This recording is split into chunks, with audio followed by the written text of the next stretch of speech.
Bismillahirrahmanirrahim. Assalamualaikum warahmatullahi wabarakatuh. Tuan-tuan dan puan-puan yang dirahmati Allah sekalian, seperti mana yang saya janjikan tadi, kita akan bahaskan surah At-Tin ya. Surah At-Tin.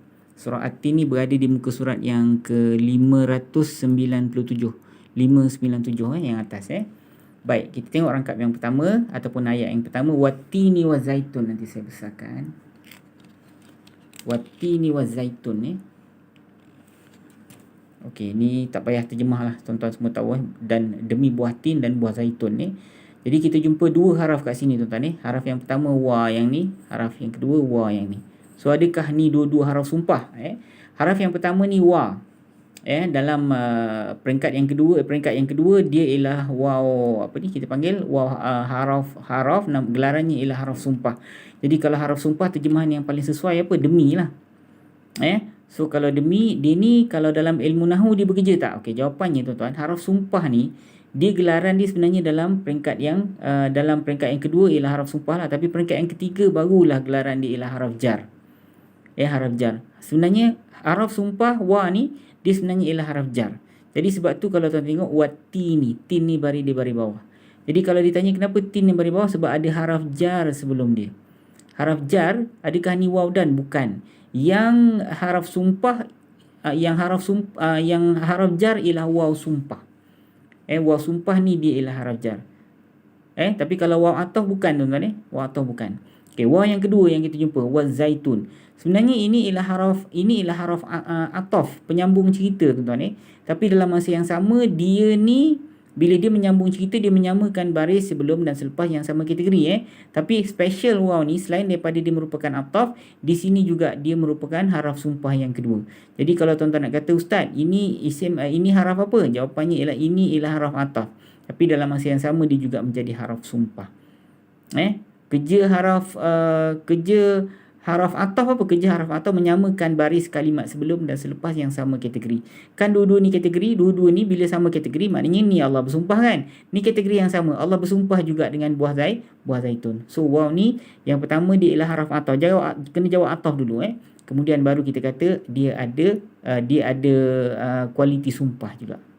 Haraf ataf dan haraf sumpah. Tuan-tuan Okey, kemudian kita pergi kepada ayat yang berikutnya. Waturi sinina.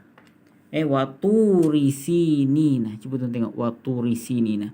Okey, cuba tuan tengok waturi sinina ni, ini waw apa pula tuan-tuan?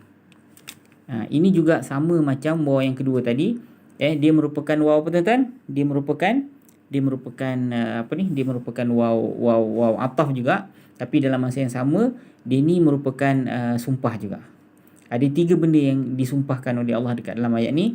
Yang pertama demi buah tin, kemudian demi buah zaitun, yang ketiga demi bukit Tursina. Kalau nak tanya ni haraf apa? Jawapannya ini ialah haraf ataf. Dalam masa yang sama dia juga merupakan haraf sumpah. Baik, kalau haraf sumpah, apa fungsi dia? Fungsi dia ialah haraf jar. Dia membari bawahkan kalimat isim yang selepas dia Tapi dekat sini turi ni, kalau kita kata dia ialah haraf ataf, maknanya haraf ataf tu menyamakan kalimat sebelum dan selepas yang sama kategori. So turi sini ni dia ialah yang telah disamakan kategori dia dengan buah tin dengan buah zaitun. Kenapa sama? Sebab tiga-tiga tu dipersumpahkan oleh Allah Azza wa Jalla.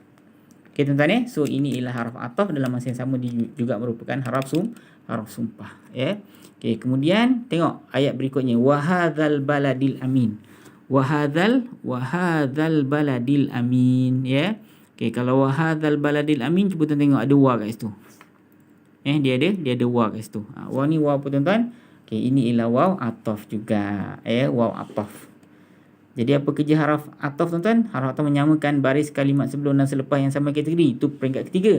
Tapi peringkat kedua kerja dia menyambung cerita. So dekat sini fungsi dia menyambung cerita lah tuan-tuan. Hadza ni dia isim yang mabni kan tuan-tuan, tak boleh lah nampak baris dia disamakan dengan baris-baris yang sebelum ini Okey, kemudian laqad, kita jumpa laqad laqad khalaqanal insana fi ahsani taqwim. Ada dua haraf yang tuan-tuan jumpa kat sini. Yang pertama ni, yang kedua fi kan? Fi Okey, laqad ni sebenarnya kadang boleh juga kita sebut dia dua kalimat. La kalimat lain, qad kalimat lain. Tapi dua-dua ni maknanya sesungguhnya. Jadi sesungguhnya khalaqnal insana fi ahsani taqwim. Jadi kita letak sekali je lah. So saya satukan kalimat ni, laqad sekali je. Laqad maknanya ini 2 kali taukid sebenarnya. Allah nak tegaskan betul-betul. Sesungguhnya kami menciptakan manusia itu dengan sebaik-baik kejadian. So haraf berikutnya fi kan. Fi ni ialah haraf jar lah. Kerja haraf jar apa? Kalau dalam peringkat yang ketiga, kerja dia membaris bawahkan kalimat isim yang selepas dia. Memberi pangkat majrur sebenarnya. Okay, peringkat kedua pun kita panggil dia haraf jar juga. Sebenarnya haraf jar ni dia sendi tuan-tuan. Dia sendi. Kalau kita nak kata dia haraf apa? Dia haraf sendi lah kalau peringkat yang kedua. Tapi saya tak sebut sendi lah. Saya terus haraf jar saja. Tujuannya apa tahu? Tujuannya saya nak ambil kesempatan untuk jelaskan tuan-tuan tentang peringkat ketiga tapi tuan-tuan tak perasan. Macam mana saya sebut? Saya kata haraf jar, haraf jar. Apa haraf jar? Mana apa haraf jar, haraf baris bawah? Kenapa panggil haraf baris bawah? Sebab kerja dia membaris bawahkan kalimat isim yang selepas dia. Itu saya jelaskan pada peringkat yang kedua kalau tuan-tuan masih ingat. Betul ke tidak? Sebab apa? Sebab tidak secara langsung saya sedang menjelaskan tuan-tuan fungsi baris ataupun fungsi nahu.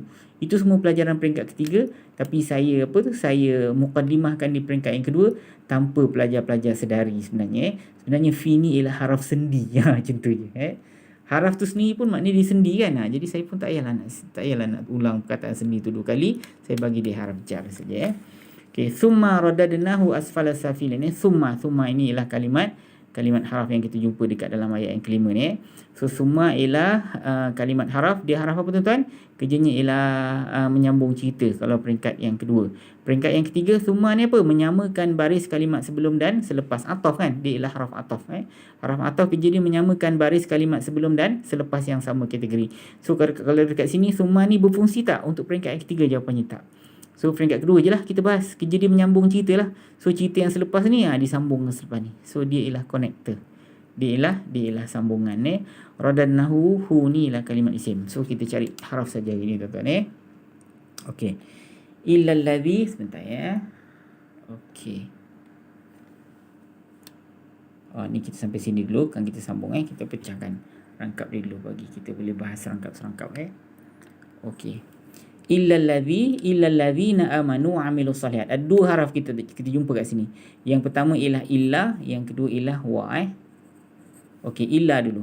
Illa ni maknanya kalimat ini maknanya ialah kecuali. Ini ialah kalimat haraf kan? So apa gelaran dia tuan-tuan pada peringkat yang kedua? Gelaran pada peringkat kedua dia ialah haraf pengecualian.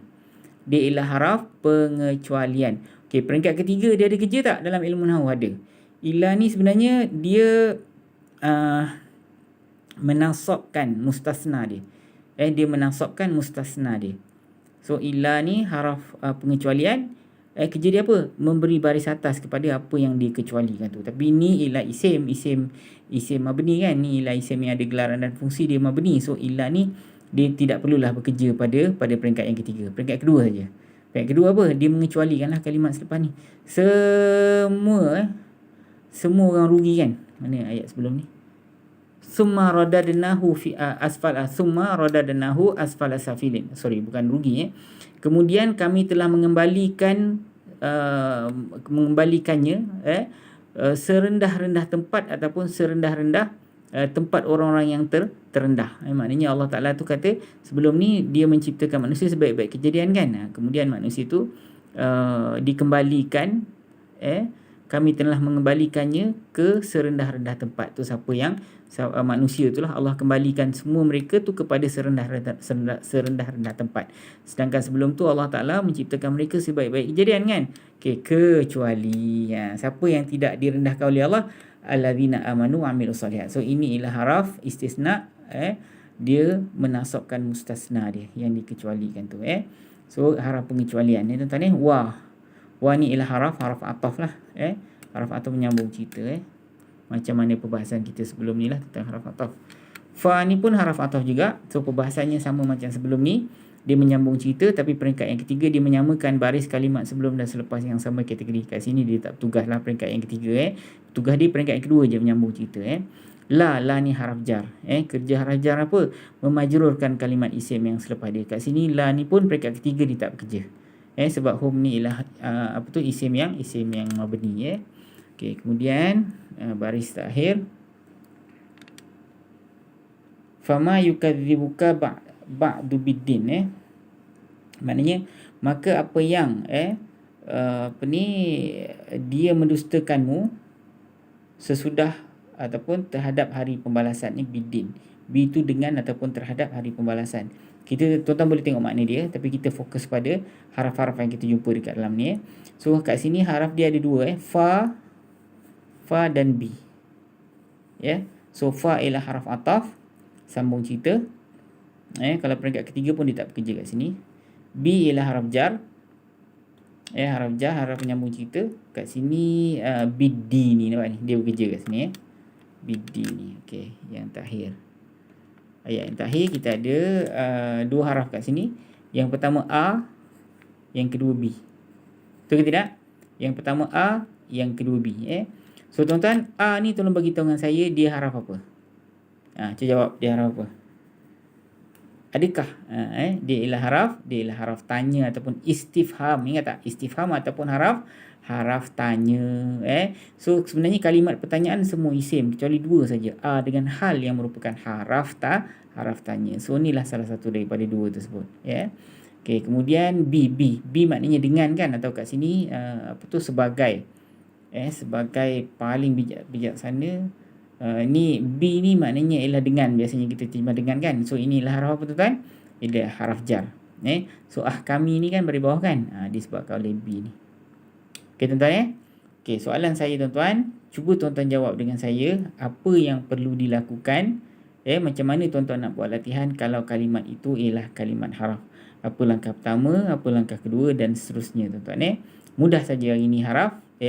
So tuan-tuan jawab dan hantarkan pada 0108173131. Bagi tahu dengan saya macam mana kalau tuan-tuan jumpa haraf, apa yang perlu tuan-tuan cari ataupun apa yang perlu tuan-tuan buat. So nanti hantar ke nombor yang saya berikan tadi, insya-Allah. Assalamualaikum warahmatullahi wabarakatuh.